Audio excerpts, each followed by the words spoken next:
Hello friends. तो चलते हैं मूरख जो देखकर मैं चली पार्ट 8 पर। अब डॉक्टर सेठी जी, मेरे बाबा, मेरे तारणहार बनने के लिए तैयार हो गए थे और इस दिशा में कदम उठाने के लिए उन्होंने किसी को माध्यम बनाया मुझसे कनेक्ट करने के लिए। और इस बात के लिए मैं उनकी बहुत थैंकफुल हूँ कि वो इतना इतना प्यार बरसाना चाह रहे थे अपना। बस इतना ही कहूँगी आज कि कोई किसी का तारणहार नहीं है। सब अपनी मुश्किलों का, अपनी मुसीबतों का सामना स्वयं करते हैं, क्योंकि उसकी स्थिति, उसके जीवन में जो घटनाएं घट रही हैं, जो सिचुएशंस हैं, वो आपके सामने नहीं है। आप सहयोग कर सकते हैं, हौसला दे सकते हैं, हाथ बढ़ा सकते हैं, पर खड़ा तो सामने वाले को स्वयं ही होना होगा। उससे हिम्मत तो धारनी ही पड़ेगी। तो इस यात्रा में आगे बढ़ने के समय मुझे मिले अशोक जी। अशोक जी एक बहुत प्यारे दोस्त, बहुत अच्छा मार्गदर्शन करते हैं मेरा वो। डॉक्टर सेठी जी की वजह से मुझे और 3-4 बहुत प्यारे दोस्त मिले हैं। मैं उनका नाम यहाँ नहीं लूँगी क्योंकि वे नहीं चाहते हैं कि उनका नाम सबके सामने लिया जाए। हमारे गुरुदेव की वजह से मुझे एक बहुत प्यारी दोस्त मिली है, राजेंद्र कौर, अम्बाला से हैं। तो अशोक जी, राजेंद्र, आप दोनों का स्पेशल थैंक्स। मेरे पीहर और ससुराल के परिवार में मेरी दोनों भाभियों का, मेरी दोनों नंदों का स्पेशल थैंक्स। और सबसे बड़ा थैंक्स दिल से अपने बच्चों के लिए फ़िलहाल।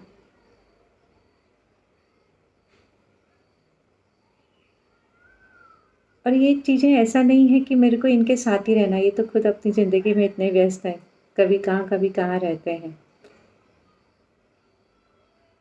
पर बस ज़रूरत के समय हम साथ होते हैं। इतना ही कहूँगी, ज़रूरत के समय हम साथ होते हैं। आंतरिक तौर पर, शारीरिक तौर पर होना ज़रूरी नहीं है। और वो ज़रूरी सचमुच में नहीं है। अपनी हिम्मत धारण करके अपने आप को आगे बढ़ाते चलिए, इतना ही कहूँगी।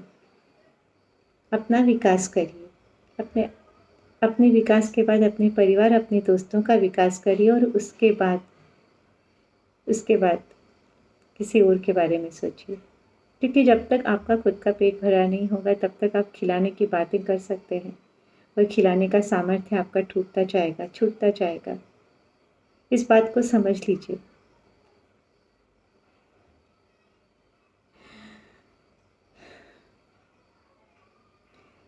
मेरे द्वारा कुछ ऐसी चीज़ें हुई उस टाइम पे जब बाबा के मैं विरोध में खड़ी हो गई थी कि मैं बता नहीं सकती हूँ। मेरी गलती पे इस समय यही समझती हूँ कि मैं उनकी जगह पे अपने आप को नहीं समझ पाई। मैं उनकी जगह पर रख कर के उनको नहीं समझ पाई। मैं अपनी ही दृष्टिकोण से देख रही थी। ये मेरी कमी थी, मेरी गलती थी। और मेरे गुरुदेव ने दशहरे के दिन बाबा के ऊपर वार किया। एक बार तो मैं अंदर से हिल गई थी कि ये क्या हो गया। बाबा के लगातार फ़ोन आने लग गए। वो इतने दिनों से मेरा नंबर ब्लॉक कर चुके थे, वो नाराज़ थे मुझसे। उनके लगातार फ़ोन आने लगे तो मैं एक दिन तो नहीं बात कर पाई, पर अगले दिन मैंने उनसे बात की और फिर उसके बाद लगातार 8-10 दिन तक जितना संभव था मेरे लिए बात करना, मैं उनसे बात करती चली गई। अपने गुरु से मैंने यही सीखा था कि जब किसी को तुम्हारी ज़रूरत हो तो तुम अपना हाथ ज़रूर बढ़ाना, अपना साथ ज़रूर निभाना। बस मैं वही करती चली गई।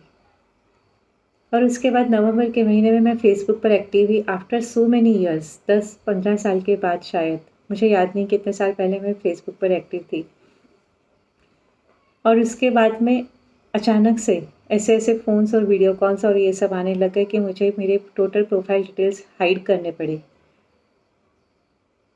अब समझ में आया कि स्पिरिचुअलिटी की लाइन पर, इस रास्ते पर खतरे कितने हैं। जब आप किसी को अपने भीतर का सत्य बताने जाते हो तो वो उस सत्य को नहीं देखते हैं, वो देखते हैं कुछ और ही जो उनकी दृष्टि में सत्य होता है।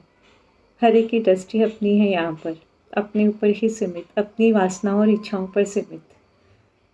अब ये मेरे ऊपर डिपेंड करता है कि मुझे किसी की कितनी वासना संतुष्ट करनी है या कितनी नहीं करनी है।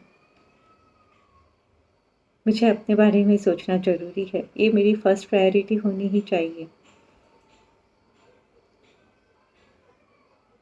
और उस समय के बाद मैं डॉक्टर सेठी बाबा की बहुत थैंकफुल हुई कि उन्होंने मुझे इस खतरे की तरफ इशारा कर दिया अपने व्यवहार से। उनका बहुत बड़ा थैंक्स है इस बात के लिए। दिसंबर के महीने में मैंने कुछ समय के लिए मेरा व्हाट्सएप डिलीट कर दिया। मेरे लिए व्हाट्सएप डिलीट करना एक बहुत बड़ा डिसीज़न था, क्योंकि उसके डिलीट करते ही मेरे को जो भी मेरे गुरुदेव के ऑडियोज़ के रूप में मेरे पास एक अनमोल धरोहर थी, वो धरोहर छीन जाने वाली थी। पर मैंने कहा नहीं, अब ये भी नहीं चाहिए। और बाकी तो गुरुदेव वीडियोज़ अपलोड करते रहते हैं यूट्यूब पर, जब इच्छा हो तब सुन सकती हूँ उनकी आवाज़ को। ये सोचकर व्हाट्सएप डिलीट करा और कुछ समय पश्चात मुझे वापस शुरू करना हुआ। वो नेचुरल है, ज़रूरत है आज के समाज की, आज के समय की। फिर आया फरवरी का महीना और उस टाइम पे मैंने फ़ेसबुक भी लगभग 25 दिन के लिए बंद कर दिया था। डिलीट कर दिया था एक्चुअली, अनइंस्टॉल भी कर दिया था और डिलीट भी कर दिया था अपना अकाउंट। पर फिर जब 1 महीना पूरा होने में 2-4 दिन बचे थे, तब मैंने वापस एक्टिवेट कर लिया। और उसके लिए थैंक्स जाता है अशोक जी का और डॉक्टर सेठी बाबा का, जो मेरे पास पुनः आए थे 2-4 दिन के लिए। अशोक जी ने मुझे कहा कि कहाँ यार तुम किस मोहजाल में फंसी हुई हो, जो तुम्हारे भीतर है और जिसकी ज़रूरत है तुम्हारे आसपास, उसको कब तक अपने भीतर समेटे रखोगी? कब तक उस प्रेम को जो पूरे संसार की ज़रूरत है बांटने से अपने आप को रोकोगी?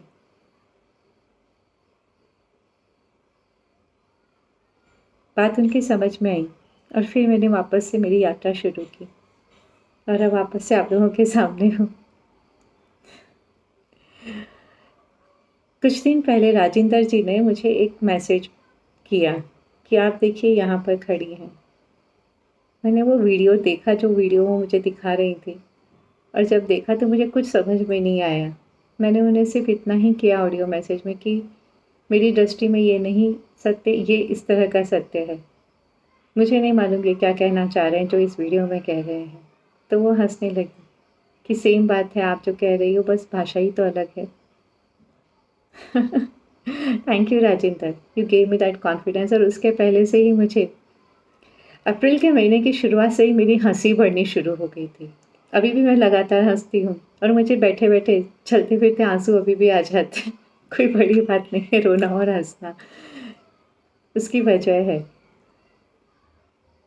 क्या हुआ, अप्रैल के मार्च एंड में गुरुदेव ने संन्यास दीक्षा के लिए एक वीडियो अपलोड किया कि जिसे भी संन्यास दीक्षा चाहिए हो वो उनके बर्थडे पे आ सकता है। मैंने भी उन्हें मैसेज किया और मेरे मैसेज के रिस्पॉन्स में आया कि आप अपनी साधना अभी और बढ़ाइए और इंतज़ार करिए। मुझे कुछ उनकी कहानी याद आ गई थी एक, और मैंने सिर्फ एक मैसेज टाइप करके लिख दिया नॉक नॉक, मेरा नंबर ब्लॉक हो गया। जब ब्लॉक हो गया मेरा नंबर, तब से मेरी हंसी बढ़नी शुरू हो गई। तब से मुझे पुरानी सब बातें याद आनी शुरू हो गई। संन्यास दीक्षा कैसे करेंगे मेरे गुरुदेव मुझे संन्यास्त? मैं तो पहले से ही संन्यास्त हूँ। जीवन में भरपूर कमा लिया, भरपूर दुनिया घूम ली, भरपूर मौज मस्ती कर ली, तब समझ में आया कि सुकून उन सब में नहीं है, सुकून इसमें है, इस कण कण में व्याप्त परमात्मा के साथ एक हो जाने में है, जिसे मैं देख नहीं सकती हूँ पर जिसे मैं महसूस कर सकती हूँ, और जिसे देखना चाहूँ तो अनंत रूपों में देख सकती हूँ, और जिसे महसूस करना चाहूँ तो अनंत तरीके से महसूस कर सकती हूँ। और तब से मेरी हंसी कंट्रोल के बाहर होती जा रही है। और आप लोगों से शेयर करूँ ये सब बातें। तो कुछ दिन पहले मैंने एक है ना सद्गुरु जी का वीडियो सुना, उसमें उन्होंने किसी को प्रश्न के जवाब में कहा है कि हमारे भारतवर्ष में बहुत सारे गुरु हैं, तो क्यों? तो जग्गी वासुदेव ने कहा कि क्योंकि भारत के लोग मूर्ख हैं। बहुत बड़ी पिंचिंग बात है हम लोगों के लिए कि भारत के लोग मूर्ख हैं। हम नॉर्मली क्या करते हैं, किसी को गुरु बना कर के एकदम महान सिंहासन पर बिठा देते हैं और उसको फिर इंसान ही नहीं रहने देते। उससे इंसान के जीवन में जो कुछ अच्छी बुरी चीज़ों की ज़रूरत है, उन सब चीज़ों से उसको दूर कर देना चाहते हैं। कैसे संभव है ये? सोच कर के तो देखिए, वो भी हाड़ मांस का पुतला है। उसकी भी ज़रूरतें हैं, उसकी भी चाहते हैं, उसकी भी वासनाएँ हैं। तो आप ऐसा कैसे कहेंगे कि ऐसा नहीं होना चाहिए गुरु को? और मैं अपने गुरु को देख रही हूँ, मेरे भोले शंकर गुरुदेव, मेरे बहुत प्यारे गुरुदेव। वो कहते रहे कि कभी किसी को धोखा मत देना। आज मैं जब देखती हूँ तो वो तो खुद को इतना बड़े धोखे में रख रखा है। उनसे बड़ा धोखेबाज मैंने नहीं देखा। सच्ची, जो खुद से भी प्यार नहीं करता, वो संसार को प्यार बाँट रहा है और सचमुच में बाँट रहा है। और खुद से प्यार नहीं करता, ये तो देख रही हूँ। जिन्हें 1000 साल, 1500 साल पहले की बातें याद हैं, उन्हें आज से 1 साल पहले की घटनाएँ याद नहीं हैं। मैं देख रही हूँ। और ये श्रृंखला, ये एक तरह से आप कह सकते हैं मेरी थीसिस का सबमिशन है उनके चरणों में।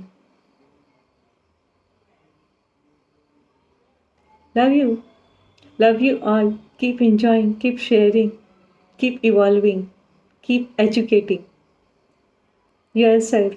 और आपकी जर्नी में डेफिनेटली आपको ऐसे बहुत सारे लोग मिलेंगे जो आपके साथ आगे बढ़ेंगे, आपके साथ विकास की यात्रा पर चलेंगे। और आप कहेंगे कि ये तो सब आप, और इस सब में एक चीज़ और हुई, मुझे अनंतों सपनों के रूप में, अनंतों नहीं, कुछ लिमिटेड सपनों के रूप में बहुत बार बहुत मार्गदर्शन मिला। मेरी इच्छाओं को मैं ज़्यादा बेहतर तरीके से समझ सकी, अपनी ज़रूरतों को समझ सकी और अपने रिस्पॉन्सेस से मुझे समझ में आया कि मैं कहाँ पर हूँ। इसके लिए उस निराकार सखा का थैंक्स, कि साकार सखा को तो मालूम ही नहीं है जब तक मैं बताऊँ नहीं कि मेरे भीतर क्या है, क्या चल रहा है ना? उनके लिए जानने का उपाय है जब मैं एक्सप्रेस करूं, पर मेरा एक्सप्रेशन भी शब्दों में ही तो बंधेगा और वो हमेशा अधूरा रह जाएगा।